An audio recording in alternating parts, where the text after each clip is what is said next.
ভালোবাসি কাউকে, কোনো ছেলেকে কিংবা মেয়েকে সুখে থাকার আশায় ভালোবেসেছিলাম। 3টা মাস যেতে পারে নাই, রাতের ঘুম আমাকে নষ্ট করে দিয়েছে। শান্তিতে কথা বলার আশায় প্রেম শুরু করেছিলাম, এখন ঝগড়ার পর ঝগড়া হচ্ছে। হাসি খুশি থাকার জন্য প্রেমে পড়েছিলাম, রাতের ঘুম হারাম হয়ে যাচ্ছে। মানুষ প্রেম করে সুখে থাকার আশায়, বাস্তবতা হচ্ছে সুখের আশায় করলেও সবাই দুঃখের সাগরে ডুবে আছে।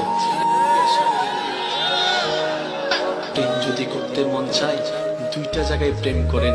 যেখানে প্রেম করলে আপনি কখনো সেকা খাবেন না, যেখানে প্রেম করলে কোনোদিন আপনি প্রতারিত হবেন না, আপনি স্মরণ না করলেও যারা আপনাকে স্মরণ করে, কে কে কে বান্দা হিসাবে আল্লাহর সাথে প্রেম করো, হিসাবে নবীর সাথে প্রেম করো। সেকা দিবে না আপনাকে।